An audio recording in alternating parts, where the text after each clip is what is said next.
नौकरी छूटने के बाद जब मैं घर वापस आया तो कई तानों का सामना करना पड़ा।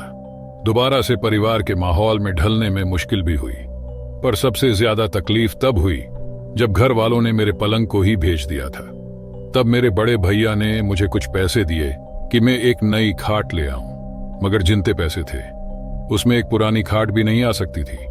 दुकान पर पूछने गया तो वहां भी उतने में कुछ नहीं मिला, पर दुकान के बगल वाले घर से एक आदमी जो लगातार मुझे देखे जा रहा था बाहर निकला और बोला कि मेरे यहाँ पुरानी खाट पड़ी है, सस्ते में दे दूंगा। उसने खाट दिखाई तो वो एकदम सही हालत में थी, नई जैसी ही थी, पर उस आदमी ने ज्यादा पैसे नहीं मांगे।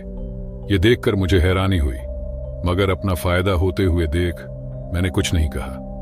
रात को खाना खाने के बाद मैंने राहत की सांस ली कि अब सोने का तो ठिकाना हुआ कम से कम। थोड़ी देर टहलने के बाद बिस्तर लगाकर मैं सोने चला गया। सोते सोते मुझे ऐसा लगा कि अचानक ही मुझे कोई धक्का दे रहा है और फिर मुझे किसी खाई में धकेल रहा है। पूरा शरीर दर्द कर रहा था। चीखते हुए मेरी नींद खुली तो मैं पसीने में लथपथ था। मुझे लगा कि कोई बुरा सपना होगा तो मैं दोबारा सोने लगा, लेकिन खाट पर लेटते ही मुझे ऐसा लगा कि कोई मेरे कंधों को जोर से जकड़े हुआ है और मेरे पैरों को किसी ने पकड़ लिया है। दोबारा से मेरा पूरा शरीर दर्द करने लगा। मैं चाहकर भी उठ नहीं पा रहा था। हैरत की बात तो ये थी कि ये कोई सपना नहीं था, सच में कोई मेरे शरीर को जकड़े हुए था। मेरी चीख सुन सभी घर वाले वहां फौरन आ गए और उतने में ही ये सब अजीब चीजें भी रुक गईं। बुरा सपना था ये बोलकर उन्होंने फिर से सो जाने को बोला, पर खाट पर दोबारा बैठने की अब मेरी हिम्मत ही नहीं थी। वो रात मैंने जमीन पर ही गुजारी और अगले दिन मुझे लगा कि शायद कल रात जो हुआ वो सब मेरा एक वहम था। खुद को समझाते हुए अगली रात मैं फिर उसी खाट पर सोया। कुछ देर तो मुझे नींद ही नहीं आई। फिर जब कुछ देर तक कोई भी अजीब चीज नहीं हुई तो मेरी आंख लग गई, पर आधी रात में एक बार फिर मुझे लगा कि कोई मेरे शरीर को पीछे की ओर खींच रहा है। मैं आगे बढ़ ही नहीं पा रहा था क्योंकि मेरे पैरों को जैसे किसी ने जंजीरों से बांध रखा था। फिर मुझे वैसा ही शरीर को झंझोड़ देने वाला दर्द होने लगा। मैं चीखता इससे पहले मुझे एक आवाज सुनाई दी, एक बूढ़ी औरत की आवाज गुस्से से भरी हुई। मेरी जगह पर आखिर क्यों आए तुम? ये मेरा बिस्तर है, निकल जाओ यहां से, जाओ यहां से। बहुत देर तक ये आवाज मेरे आसपास भटकती ही रही, फिर इतना पास आ गई कि लगा मेरे दिमाग से ही निकल रही हो, न कि बाहर से। शरीर के साथ साथ अब मेरा सर भी फटा जा रहा था। तब अचानक मुझे लगा कि मेरी मां मुझे बुला रही हैं। उनकी आवाज से मेरी नींद ही टूट गई। मैं जब उठा तो पसीनों से लटपट था। मेरी मां मेरे पास ही खड़ी थी और वो बुरी तरह से घबरा रही थी। जब मैंने अपने पैरों को देखा तो मेरे पैरों पर रस्सी और खरोंचों के निशान दिखे तो मैं भी चौंक उठा। मैं समझ गया था कि जो मैं महसूस कर रहा था वो कोई सपना नहीं था। सुबह होते ही मैंने उस खाट को उठाया और बाहर फेंक आया। कुछ देर बाद वो खाट वहां थी ही नहीं। जरूर ही कोई उसे उठाकर ले गया होगा।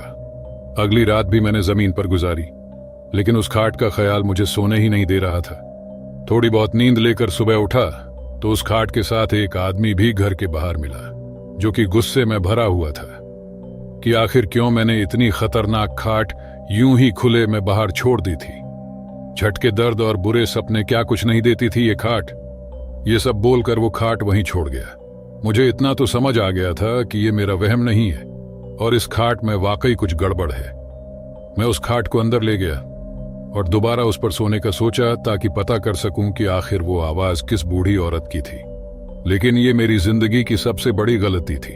इस बार न शरीर में दर्द हुआ और न ही झटके लगे और जल्द ही नींद भी आ गई। पर थोड़ी ही देर में उस औरत की आवाज फिर आई। चिल्लाते हुए उसने बोला, फिर आ गए? आखिर क्यों मुझे चैन से सोने नहीं देते? ये मेरे सोने की जगह है, जाओ यहां से।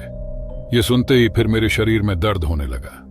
ऐसा लग रहा था जैसे मैं कहीं ऊपर से बहुत जोर से गिर रहा हूं। थोड़ी देर बाद ये सब रुक गया, पर ऐसा लगने लगा जैसे खाट हवा में झूल रही हो, अपने कंधों पर उठाए कोई उसे ले जा रहा हो। मेरा मैं सहमा जा रहा था।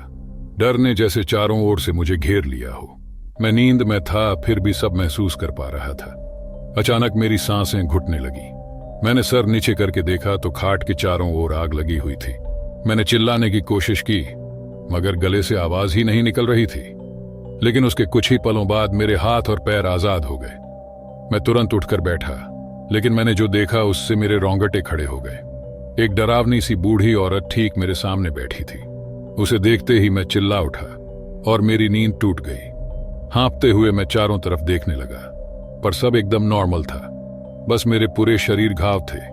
मैं समझ चुका था कि यह किसी बूढ़ी औरत के सोने की जगह थी, जो शायद अब इस दुनिया में नहीं है, लेकिन फिर भी उसे यहीं सोना पसंद है।